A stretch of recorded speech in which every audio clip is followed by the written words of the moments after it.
아무리 잘해줘도 며느리는 며느리일 뿐. 시아버지께서 제게 하신 말씀입니다. 20년 넘게 들었던 이 말이 얼마나 가슴 아팠는지 모르겠어요. 새벽부터 일어나 시중을 들고 아플 때 간병하고 마지막까지 정성껏 모셨는데도 늘 그 말씀만 하셨거든요. 그런데 그분이 돌아가시고 나서 발견한 작은 편지 한 장이 모든 걸 바꿔놓았습니다. 내가 너보고 자식이 아니라고 했지만 날 부모처럼 대해준 건 너 하나였다. 오늘은 제가 70대가 되어서야 깨달은 진짜 가족의 의미에 대해 들려드릴게요. 안녕하세요. 제 이름은 김은미입니다. 올해 70이 넘었어요. 오늘 여러분께 들려드릴 이야기는 제가 젊은 며느리였던 시절의 일입니다. 그때는 정말 몰랐는데 지금 이 나이가 되어 돌이켜보니 많은 것들이 다르게 보이더라고요.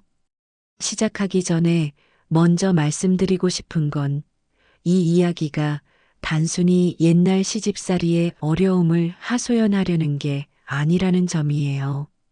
오히려 제가 나이 들어서야 깨달은 진짜 가족의 의미, 그리고 사람의 마음이 얼마나 복잡하고도 따뜻할 수 있는지에 대한 이야기입니다.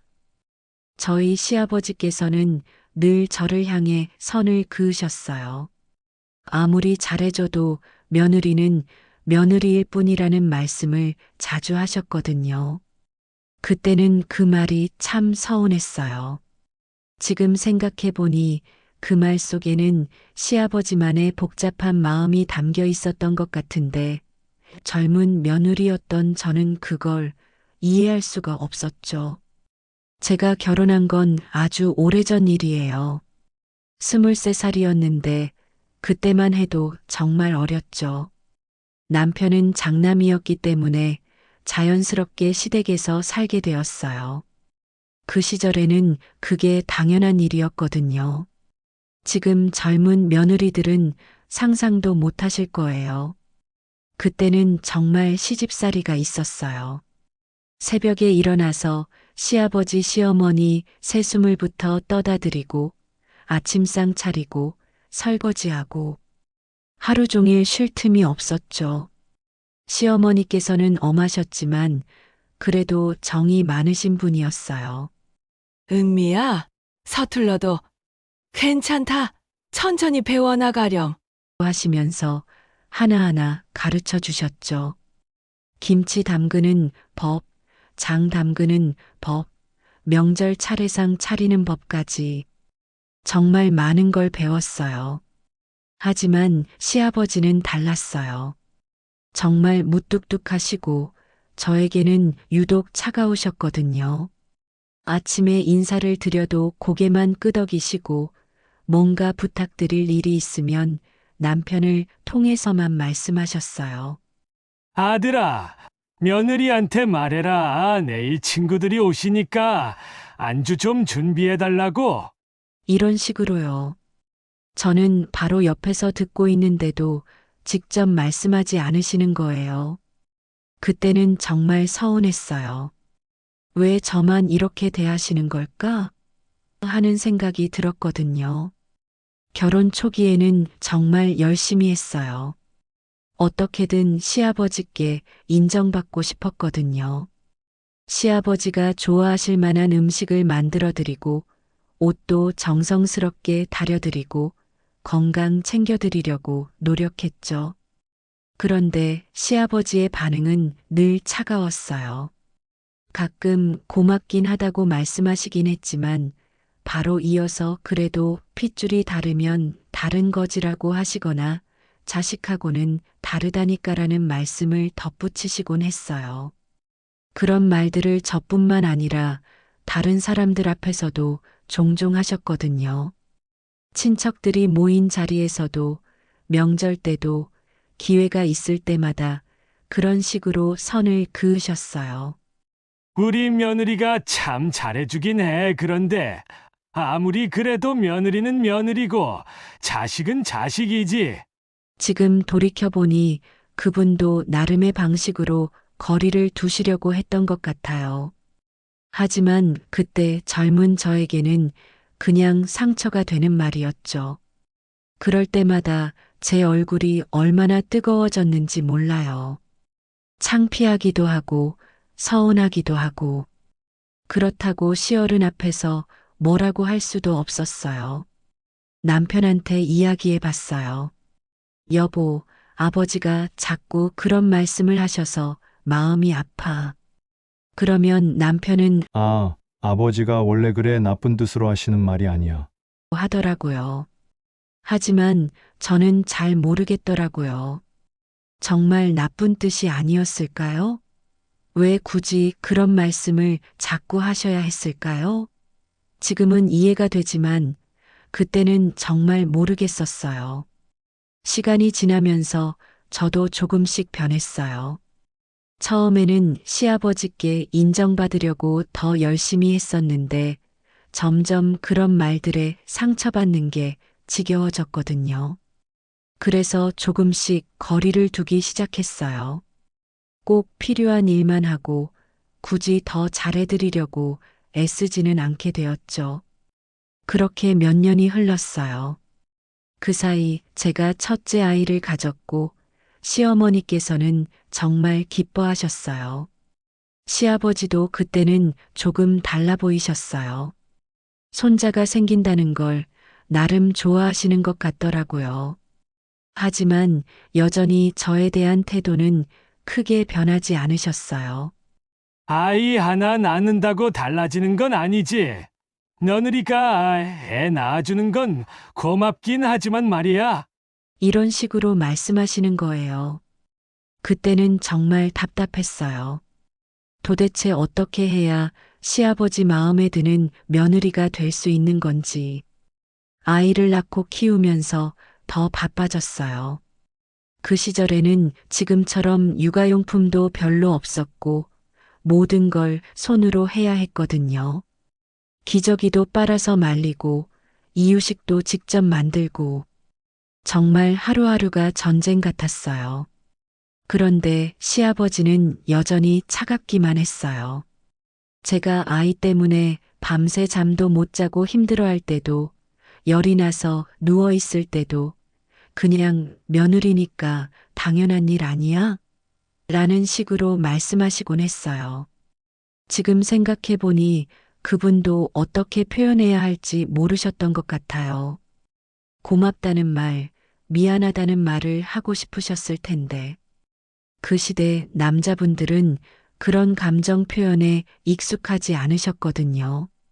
어느 날은 정말 화가 났어요. 아이가 갑자기 열이 나서 밤새 간호를 했는데 시아버지께서 아이가 자꾸 아픈 걸 보니 며느리가 제대로 못 보는 것 같네라고 하시는 거예요. 그때 정말 눈물이 날 뻔했어요. 제가 얼마나 정성스럽게 아이를 키우고 있는데. 하지만 지금 생각해 보니 그분도 손자가 아파서 걱정되셨던 것 같아요. 다만 표현 방법을 몰랐던 거죠. 그 일이 있고 나서는 아이의 마음을 접었어요. 아, 시아버지는 정말 저를 가족으로 생각하지 않으시는구나. 그냥 아들의 아내 정도로만 생각하시는구나. 그렇게 결론을 내렸어요. 그래서 그 이후로는 정말 최소한의 예의만 지켰어요.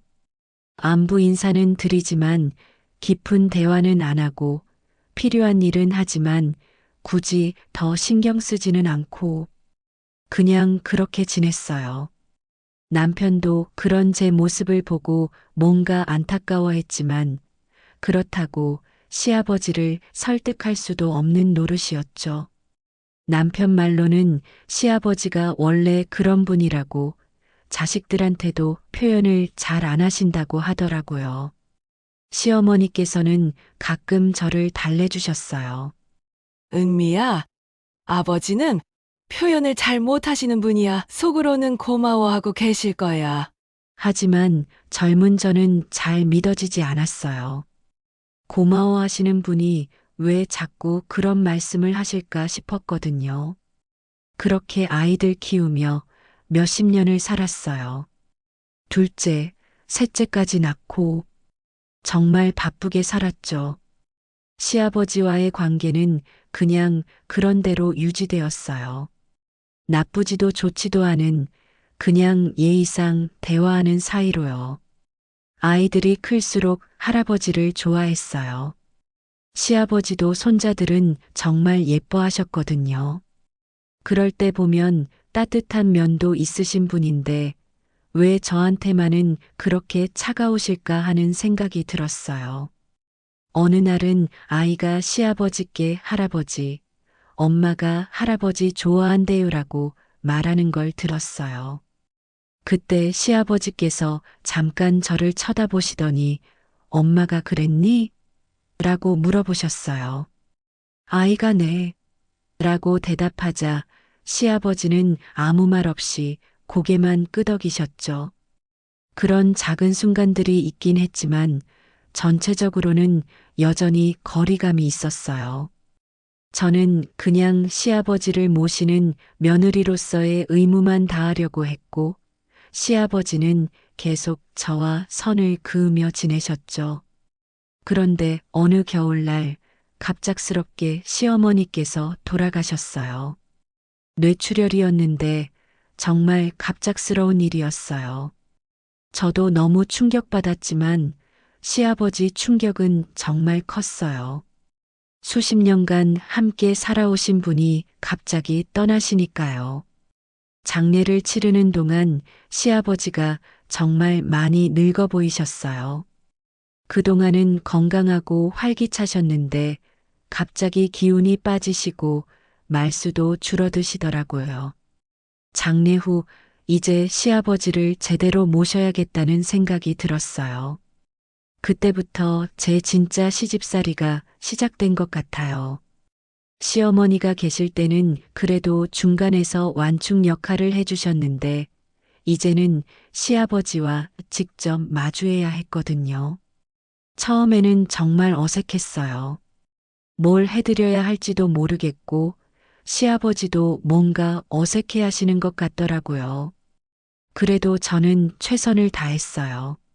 아침 일찍 일어나서 시아버지 드실 죽을 끓이고 약 챙겨드리고 병원 모시고 가고 그런데 시아버지는 여전했어요.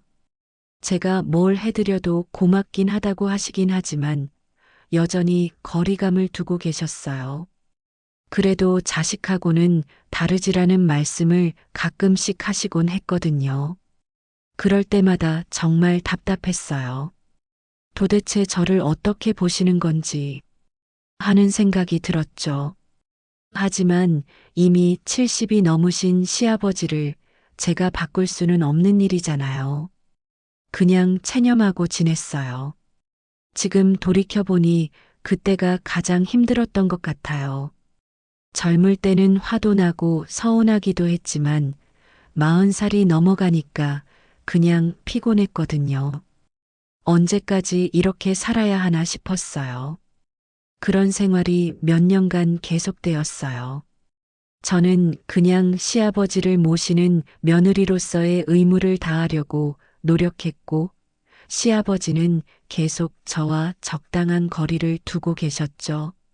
그런데 어느 해 가을부터 시아버지 건강이 급격히 안 좋아지기 시작했어요. 시아버지께서 갑자기 많이 아프셨어요. 처음에는 감기인 줄 알았는데 병원에 가보니 폐렴이었거든요. 나이가 나이다 보니 회복도 더디고 합병증도 생기고 정말 위험한 상황이었어요. 그때부터 제 하루 일과가 완전히 바뀌었어요. 새벽 5시에 일어나서 시아버지 아침 약부터 챙겨드리고 죽 끓여서 드시게 하고 병원 가실 때는 모시고 가고 저녁에는 또 저녁약 챙겨드리고 밤에도 몇 번씩 일어나서 안부를 확인했어요. 지금 생각해보니 그때가 저에게도 참 힘든 시기였어요. 마흔이 넘은 나이에 아직 막내 아이도 중학생이었거든요. 아이들 뒷바라지에 집안일에 시아버지 간병까지 정말 하루가 어떻게 지나가는지도 모를 정도였어요. 그런데 이상하게도 그때부터 시아버지가 조금씩 달라지시는 것 같았어요. 예전처럼 자식하고는 다르지라는 말씀을 자주 하지 않으시더라고요. 대신 가끔씩 조용히 저를 쳐다보시는 때가 있었어요. 뭔가 말씀하고 싶어 하시는 것 같은데 결국 아무 말씀도 안 하시고 그냥 고개만 끄덕이시곤 했죠. 병원에서 며칠 입원하셨을 때가 있었어요. 저는 매일 병원에 가서 간병을 했는데 어느 날 시아버지께서 조용히 말씀하시더라고요. 은미야, 고생이 많다. 그 말을 들었을 때 정말 놀랐어요. 시아버지께서 제 이름을 부르신 것도 처음이었고 고생한다고 말씀해 주신 것도 처음이었거든요. 그동안 며느리가 이렇게 말씀하시기만 했는데 아니에요, 아버지. 당연한 일이에요. 그렇게 대답했는데 시아버지께서 한참 저를 쳐다보시더니 고개를 돌리셨어요. 그때 시아버지 눈가에 눈물이 글썽하는 걸 본 것 같았어요. 하지만 확실하지는 않았죠. 퇴원하고 나서도 시아버지는 예전과 조금 달랐어요. 여전히 말씀은 많이 안 하셨지만 제가 뭔가 해드릴 때마다 고맙다고 말씀하시더라고요. 그 전에는 고맙긴 하지만 핏줄이 다르니까라는 식으로 하셨는데 이제는 그냥 고맙다고만 하시는 거예요. 그해 겨울이 특히 추웠어요. 시아버지 건강이 더 안 좋아지셔서 거의 하루 종일 누워 계셨어요. 저는 방에 난로를 틀어드리고 이불도 자주 갈아드리고 따뜻한 물수건으로 몸도 닦아드렸어요. 그런데 어느 날 제가 시아버지 발을 닦아드리고 있을 때였어요. 갑자기 시아버지께서 제 손을 잡으시더라고요. 깜짝 놀라서 올려다봤는데 시아버지께서 정말 조용히 말씀하셨어요. 은미야, 내가 너한테 미안하다. 그 순간 정말 눈물이 날 뻔했어요. 시아버지께서 저한테 미안하다고 말씀하시는 걸 처음 들었거든요. 그동안 얼마나 듣고 싶었던 말인데. 아버지, 왜 그런 말씀을 하세요? 저는 괜찮아요. 아니다. 내가 너한테 잘못했다 늘 거리를 두고 그런 말 자꾸 해서. 시아버지 목소리가 떨리고 계셨어요. 지금 생각해보니 그분도 그동안 마음에 짐이 있으셨던 것 같아요. 자꾸 선을 그으시면서도 속으로는 미안해하고 계셨던 거죠. 아버지, 정말 괜찮아요. 그런 생각하지 마세요. 그날 밤 저는 잠이 안 왔어요.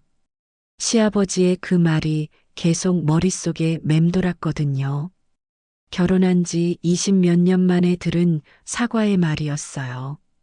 그 다음부터는 시아버지와 제 관계가 정말 많이 달라졌어요. 시아버지께서 가끔씩 옛날 이야기를 해주시기 시작했거든요. 은미야, 너 처음 시집 왔을 때 기억나냐? 그때 참 어렸지? 네, 아버지. 23살이었어요. 그때 내가 너무 딱딱했나? 그 시절 남자들은 다 그랬어. 감정 표현하는 법을 몰랐거든. 그런 대화를 나누면서 저도 시아버지를 조금씩 이해하게 되었어요. 그분도 나름대로는 저를 가족으로 생각하고 계셨던 것 같았어요. 다만 표현할 줄을 몰랐던 거죠. 어느 따뜻한 봄날이었어요. 시아버지 건강이 조금 나아지셔서 마당에 나가 앉으실 수 있게 되었어요. 저는 시아버지 옆에 앉아서 함께 꽃 구경을 했어요. 연산홍이 정말 예쁘게 피어 있었거든요. 은미야, 고마워. 갑자기 시아버지께서 그렇게 말씀하시더라고요. 뭐가 고마우세요, 아버지? 다 고마워. 그동안 나 돌봐줘서, 참고 살아줘서. 그때 시아버지께서 처음으로 제 손을 꼭 잡아주셨어요. 정말 따뜻한 손이었어요. 그동안 왜 그렇게 차갑게 느껴졌었는지. 아버지, 저야말로 그동안 부족했어요. 아니야, 너는 참 좋은 며느리야. 아니, 좋은 딸이야. 딸이라고 하셨어요. 시아버지께서 저를 딸이라고 부르신 건 그때가 처음이었어요. 정말 가슴이 뭉클했죠. 그해 여름에는 시아버지께서 많이 좋아지셨어요. 혼자서 걸어 다니실 수도 있게 되고 식사도 스스로 하실 수 있게 되었죠. 저는 정말 다행이라고 생각했어요.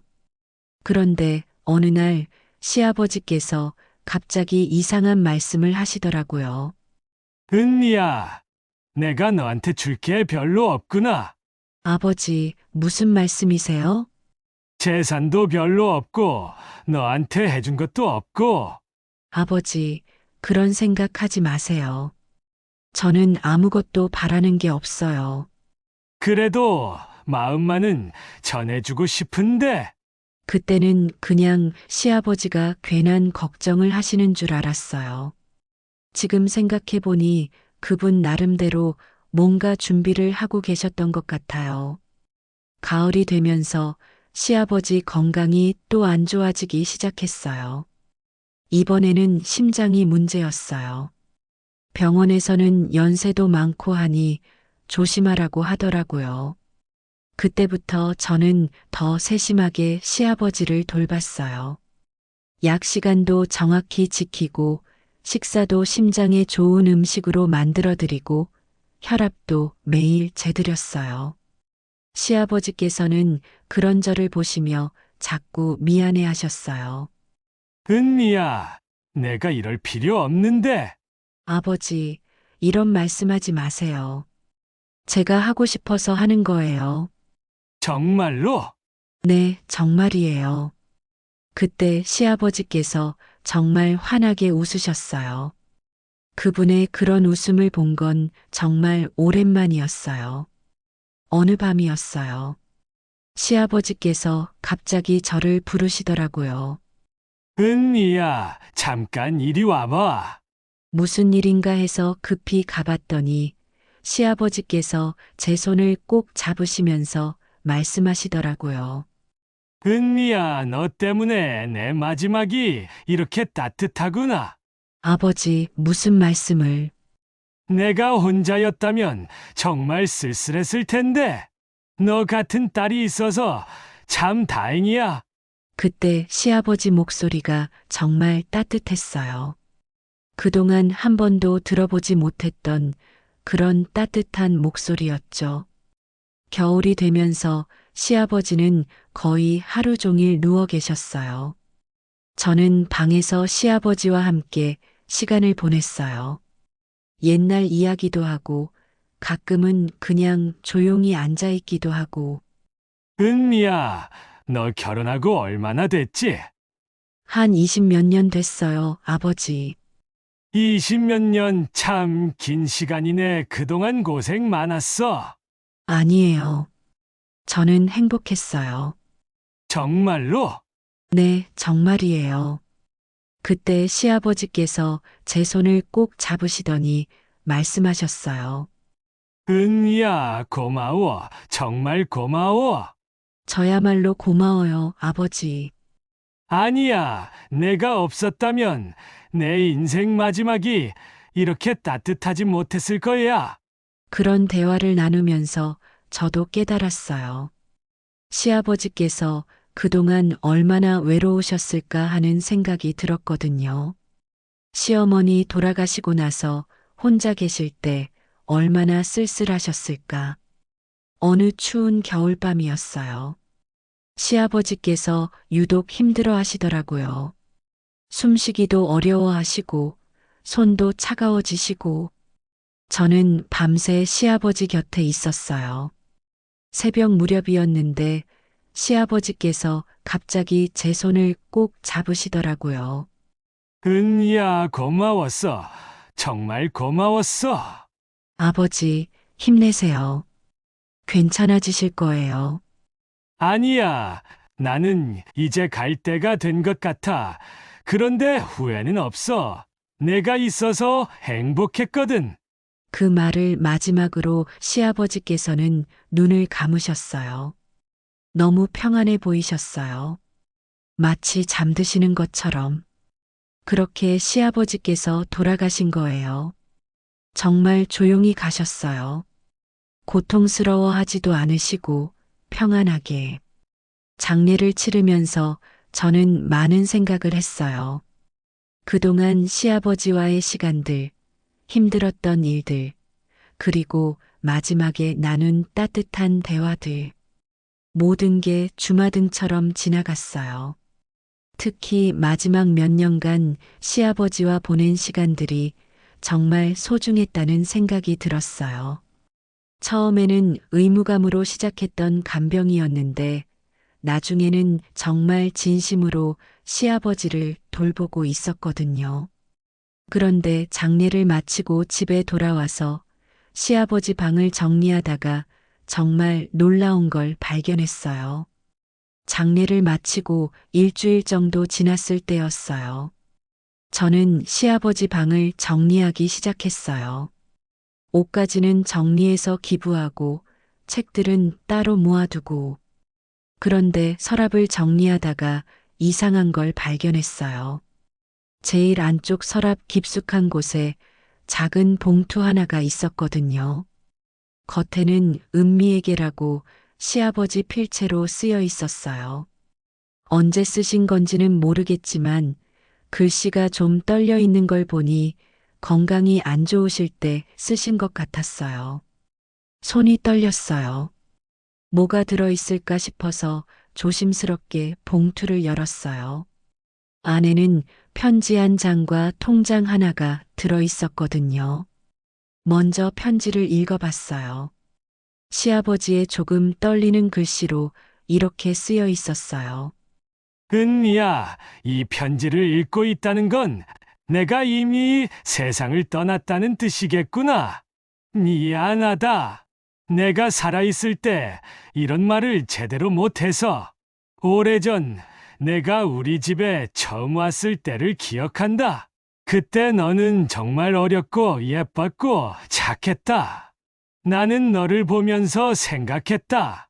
이 아이가 우리 아들과 행복하게 살았으면 좋겠다고.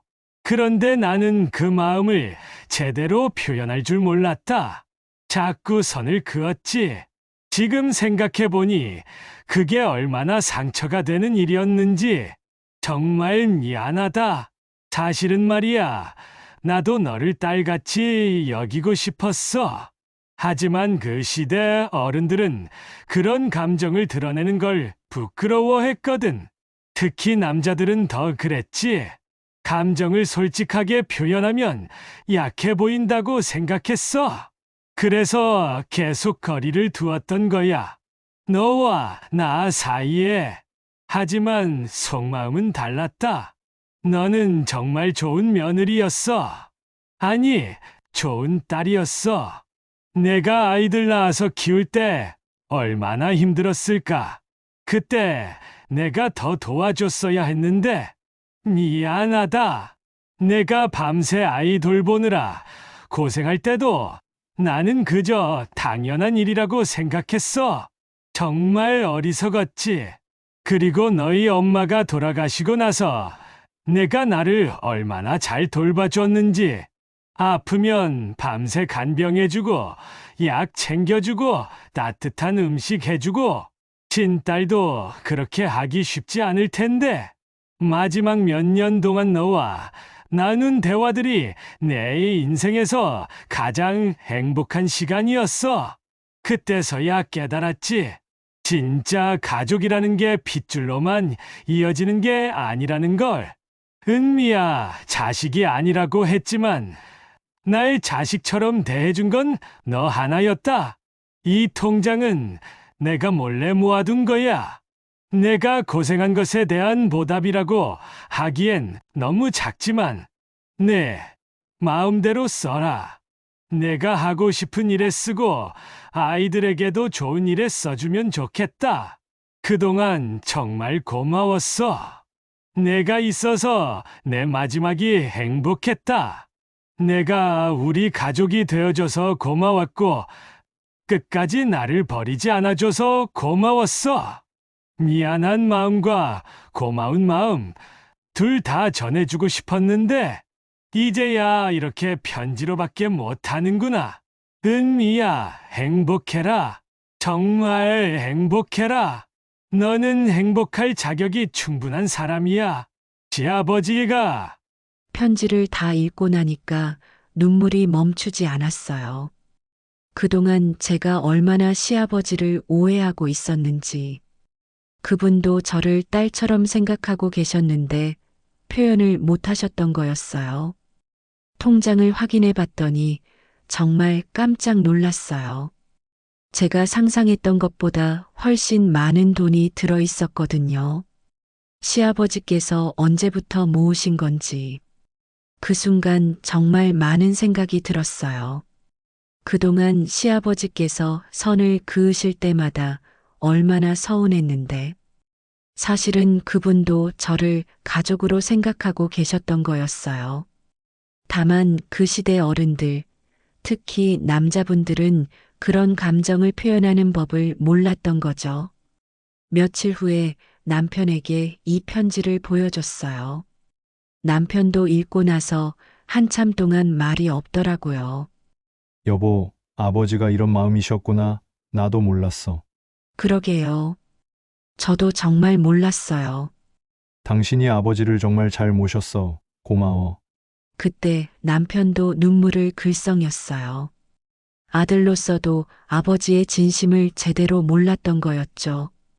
그 편지를 받고 나서 저는 정말 많이 달라졌어요. 그동안 마음 한구석에 있던 서운함이 모두 사라졌거든요. 대신 시아버지에 대한 그리움과 고마움이 생겼어요. 시아버지께서 주신 그 돈으로 저는 작은 가게를 열었어요. 분식집이었는데 정말 작은 가게였지만 저에게는 큰 의미가 있었어요. 시아버지의 마지막 선물로 시작한 일이었거든요. 가게를 운영하면서 만난 손님들 중에 저처럼 시집살이를 하시는 분들이 많았어요. 그런 분들과 이야기를 나누다 보면 시어른과의 관계 때문에 힘들어 하시는 분들이 정말 많더라고요. 그럴 때마다 저는 제 이야기를 해드렸어요. 시아버지께서 거리를 두셨던 이야기, 그리고 마지막에 남겨주신 편지 이야기. 그러면 많은 분들이 위로를 받으시더라고요. 할머니, 그럼 시어른들도 나름의 마음이 있는 거네요. 그럼요. 다만 표현을 잘 못하실 뿐이에요. 특히 그 시대 어른들은 더 그래요. 그렇게 이야기해 드리면서 저도 많이 깨달았어요. 사람의 마음이라는 게 겉으로 보이는 것과 다를 수 있다는 걸. 그리고 진심은 때로는 늦게라도 전해진다는 걸. 아이들도 클수록 할아버지 이야기를 많이 물어봤어요. 특히 할아버지가 남겨주신 편지 이야기를 듣고는 정말 감동받더라고요. 엄마, 할아버지가 정말 따뜻한 분이셨구나. 그래, 할아버지는 표현은 서툴렀지만 정말 따뜻한 분이셨어. 그런 대화를 나누면서 아이들도 사람을 겉모습만으로 판단하면 안 된다는 걸 배웠던 것 같아요. 세월이 흘러서 아이들이 모두 결혼을 했어요. 큰딸이 결혼할 때 사위가 처음 집에 인사를 왔는데 정말 긴장하고 있더라고요. 아마 장인어른이 무서울까봐 그랬던 것 같아요. 그때 남편이 사위에게 말했어요. 우리는 가족이야. 우리 딸을 사랑해주고 행복하게 해주면 그걸로 충분해. 그 모습을 보면서 참 많이 달라졌다는 생각이 들었어요. 남편도 시아버지로부터 배운 게 있었던 거죠. 표현을 제대로 하는 게 얼마나 중요한지를. 작은 아들이 결혼했을 때도 마찬가지였어요. 며느리가 처음 왔을 때 저는 정말 따뜻하게 맞아줬어요. 우리 아들 잘 부탁해. 그리고 힘든 일 있으면 언제든지 말해. 우리는 이제 가족이니까. 그때 며느리가 정말 고마워하더라고요. 아마 딱딱한 시어머니를 각오하고 왔는데 생각보다 따뜻하게 맞아줘서 안심했던 것 같아요. 그런 모습들을 보면서 생각했어요. 시아버지께서 마지막에 남겨주신 건 돈만이 아니었다는 걸. 진짜로는 사람을 대하는 마음, 가족을 사랑하는 방법을 가르쳐 주신 거였어요. 지금도 가끔 시아버지 생각이 나요. 특히 가족들이 모두 모였을 때면 더 그래요. 시아버지께서 지금 이 모습을 보신다면 얼마나 좋아하실까 하는 생각이 들거든요. 그리고 시아버지께서 남겨주신 그 편지는 지금도 제 보물이에요. 가끔씩 꺼내서 읽어보면 그때의 감동이 다시 살아나요. 내가 너를 자식이 아니라고 했지만 날 부모처럼 대해준 건 너 하나였다.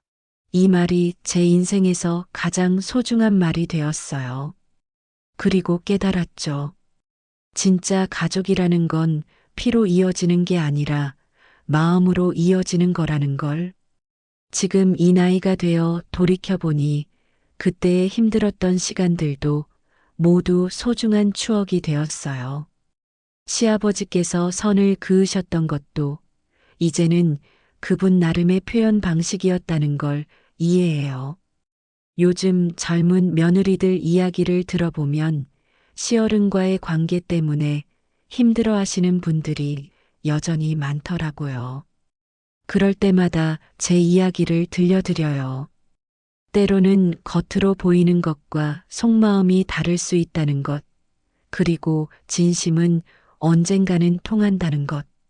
물론 모든 시어른들이 다 그런 건 아니에요. 하지만 적어도 조금이라도 이해하려고 노력해보면 생각보다 많은 것들이 달라질 수 있어요. 그리고 무엇보다 중요한 건 후회하지 않는 거예요. 저는 시아버지께서 살아계실 때 최선을 다했기 때문에 지금 후회가 없어요.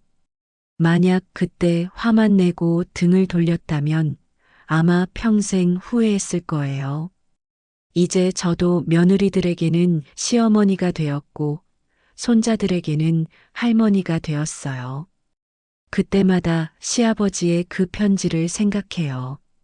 제가 가족들에게 어떤 사람으로 기억되고 싶은지, 어떤 마음을 전해주고 싶은지, 얼마 전에도 가족들과 함께 저녁을 먹으면서 생각했어요. 시아버지께서 지금 이 모습을 보신다면 얼마나 기뻐하실까 하고요. 그리고 속으로 말씀드렸어요. 아버지, 저도 이제 아버지의 마음을 알겠어요. 그리고 정말 감사해요. 아버지 덕분에 진짜 가족이 뭔지 알게 되었어요. 시아버지께서 남겨주신 가장 큰 유산은 돈이 아니었어요. 바로 사랑하는 마음, 그리고 가족을 소중히 여기는 마음이었죠.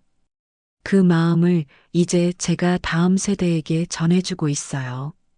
이것이 제가 젊은 며느리였던 시절의 이야기입니다.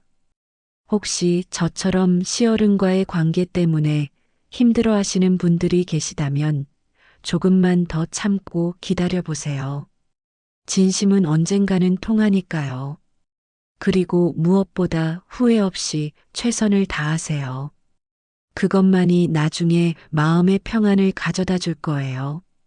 때로는 말로 표현되지 않는 사랑도 있다는 걸, 그리고 그 사랑은 결국 어떤 방식으로든 전해진다는 걸 꼭 기억해 주셨으면 좋겠어요. 긴 시간 제 이야기를 들어주셔서 정말 고맙습니다. 오늘 이 이야기를 들으시면서 어떤 생각이 드셨는지 정말 궁금해요. 혹시 비슷한 경험이 있으시거나 아니면 누군가 생각이 나셨다면 댓글로 들려주세요. 여러분의 이야기도 정말 듣고 싶거든요. 그리고 이런 따뜻한 이야기들을 더 들려드릴 수 있도록 구독과 좋아요도 꼭 눌러주시면 정말 감사하겠습니다. 여러분의 작은 관심 하나하나가 저에게는 큰 힘이 되거든요. 제 이야기가 여러분의 마음에 조금이라도 와닿았다면 그것만으로도 저는 정말 기뻐요. 다시 한번 끝까지 들어주셔서 감사하고요. 다음에 또 좋은 이야기로 찾아뵐게요.